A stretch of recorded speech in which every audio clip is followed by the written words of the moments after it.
Sport nizera ko ukomeje kugira ibihe byiza cyane aho urereye hirya no hino. Turaje mu makuru y'imikino, breaking news bidasubirwaho rwose mu ikipe y'igihugu Amavubi. Uyu mutoza nta mikino rwose, nta mikino kuko amaze gusezerera abakinnyi bagera kuri batanu bose rwose. Murabizi ko Amavubi ari mu mwiherero rwose hariya mu karere ka Bugesera kuri La Paris. Ni umwiherero rero umaze ibyumweru birenga bibiri aho bari kwitegura imikino y'igikombe cy'isi cya 2026 aho bafite imikino igera kuri ibiri. Umukino bazakinamo n'ikipe ya Benin, n'undi mukino bazakinamo n'ikipe ya Lesotho hariya muri Afurika y'Epfo. Rero hari abakinnyi benshi cyane bagiye basezererwa muri ino kipe, ariko mu by'ukuri akaba harimo ba Muhadjiri, abakinnyi benshi cyane, ariko kuri ubu ngubu umutoza akaba asezereye abandi batanu ba nyuma, asigarana abakinnyi azifashisha rwose azagurukana nabo ku munsi w'ejo berekeza mu Addis Ababa, aho bazahava berekeza mu gihugu cya Cote d'Ivoire, aho umukino uzabahuza n'ikipe ya Benin uzabera.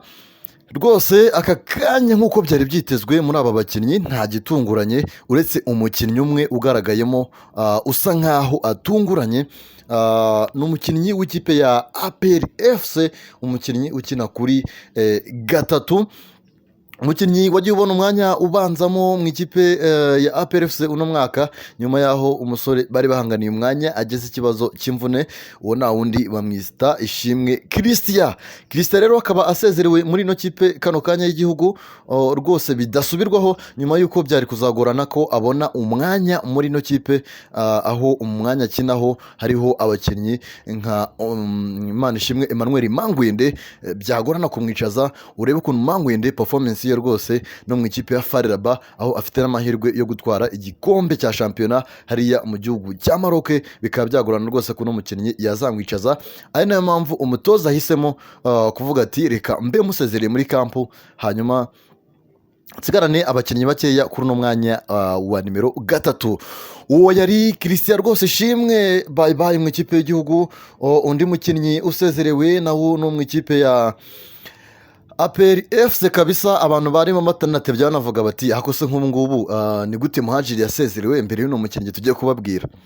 Ni umukinnyi bita Nkundimana Fabio rwose. Fabio nawe bakaba bavuze bati mwana rwose w'umunyarwanda, reka uba ugiye hanze rwose ugende witegure, warakoze kwitabira ubutumire bw'ikipe y'igihugu, genda witegure umwaka utaha uzabashe kubona umwanya uhoraho hano mu ikipe y'igihugu Amavubi rwose kabisa. Rero tuve kuri Fabio rwose twerekeze Fabio utaranabonye n'umwanya munini wo gukina cyane mu ikipe ya APR FC, ahubwo na call-up y'abantu benshi bakaba barayibajijeho. Nasubire mu ikipe ya Marine nabonye na Police FC irimo iramwifuza rwose n'umwana Fabio. Tuve aho ngaho rero twerekeze ku mukinnyi wa gatatu nawe umaze gusezererwa. Ni umukinnyi w'ikipe ya Rayon Sport ukina muri defense, bamwita Aimable Nsabimana. nayo abantu bari rwose barimo bahurizaho cyane bavuga ati uno mukinnyi agomba gusezererwa muri ino kipe y'igihugu Amavubi rwose. Muri rusange akaba asezerewe Aimable rwose. Umwanya akinaho biragoranye nayo kuba yabona umwanya, kubera ko hari nka Bamanzi Thierry, ukabonamo nka Mutsinzi Ange, bose kandi bakina hanze y'u Rwanda. Ubona ni defense itazapfa kunyeganyezwa n'undi muntu uwo ari we wese hano mu Rwanda. Aimable rero nawe akaba bamubwiye bati genda witegure neza, witware neza, umwaka utaha wenda ushobora bona umwanya hano mu ikipe y'igihugu Amavubi. Warakoze kwitabira rwose, bye rwose, agenda neza. Umukinnyi wa kane rero tugiye kugarukaho ni umukinnyi ukina mu ikipe ya Rayon Sport, ukina aca ku ruhande rwose rw'ibumoso. Haji rero Iraguha ni umukinnyi wari wahamagawe muri ino kipe y'igihugu, ariko ukaba ubona ko no ku kijyanye no kuba yabonamo umwanya byari kuzagorana, bigendanye n'abakinnyi bari muri ino kipe rwose byari kuzagorana kugira ngo abone ahantu amenera muri ino kipe y'igihugu Amavubi. Dusoreze ku wundi wa nyuma rero, bamwita Didier Mugisha, nawe akaba yasezerewe, yarakoze kwitabira cyane. Nawe kubona umwanya byari kuzagorana, ubona ko bamugiriye impuhwe rwose, akamubwira ngo genda witekerezeho unakore cyane, umwaka utaha uzagaruke mu ikipe y'igihugu Amavubi. nk'uko nabivuze rero baje biyongera kuri ba muhajiri bamaze kuba basezererwa, ba niyongera Patience, ba Nsengiyumva Samuel bo muri Gorira, ba Simeo, aba bose bakaba baragiye basezererwa rwose. Umutoza rero akaba aribwo bwa nyuma asezerera abakinnyi, abasigaranye akaba ari bazagurukana nabo ku munsi w'ejo berekeza Addis Ababa, berekeza Addis Ababa bakomereza mu gihugu cya Benin rwose bakina umukino hariya uzabahuza n'ikipe ya Benin, bahava berekeza mu gihugu cya Afurika y'Epfo aho bazakina n'ikipe ya Lesotho. Amavubi rero akaba ari mu itsinda rimwe na Nigeria, Benin, Zimbabwe, Afurika y'Epfo ndetse na Lesotho, akaba ayoboye iri tsinda n'amanota agera kuri 4, aho amaze gutsinda umukino umwe akanganya undi. Umukino batsinzemo ikipe ya South Africa ihuye, murabyibuka igitego kimwe, bitego bibiri, murabyibuka mu gisha Gilbert barafina na Nshuti bakora rwose agashya bagatsinda ikipe ya Afurika y'Epfo mu kibuga cyari cyuzuye amazi, ariko buriya icya mbere ni amanota 3 rero.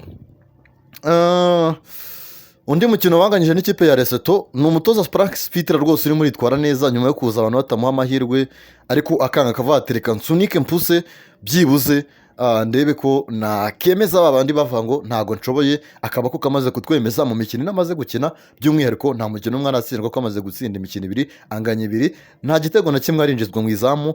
Coup de chapeau ku muzamu kipe y'igihugu Amavubi Ntwari Fiacre, ndetse no ku muzamu Wixen bafatanya hariya mu izamu na defense ubwo yazamo kuko aribo bafasha kurinda. Ni ikipe y'igihugu irimo amakuru meza cyane kuko kuri atake yungutse abakinnyi bashya baturutse hanze, barimo nk'abakinnyi nka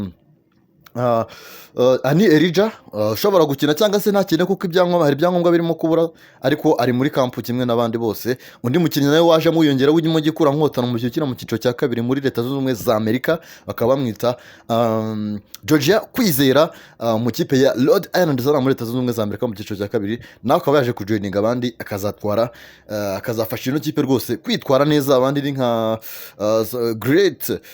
Samuel Great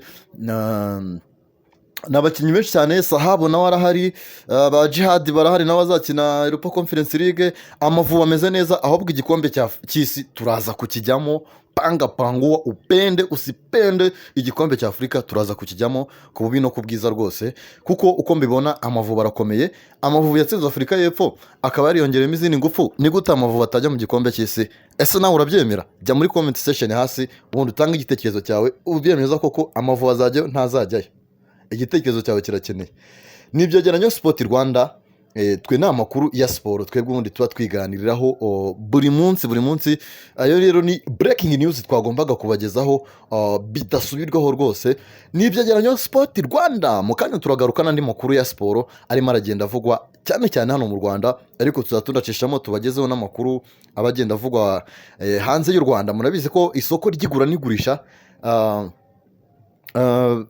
ku mugabane w'Uburayi, abakinnyi bamwe rwose batangiye kuvuga mu makipe agiye atandukanye yari ku mugabane w'Uburayi, abandi barimo baragenda bavamo, abatoza barimo baragenda bahinduranya. Muri Barcelona nyuma yo kubona umutoza mushyashya nawe ngo hari abakinnyi arimo yifuza, ba Joshua Kimmich, ibyo byose turaza kugenda tubigarukaho mu bindi biganiro biraza cyane. Icyo usabwa no gukanda sabone, ubundi tukaza tubana mu biganiro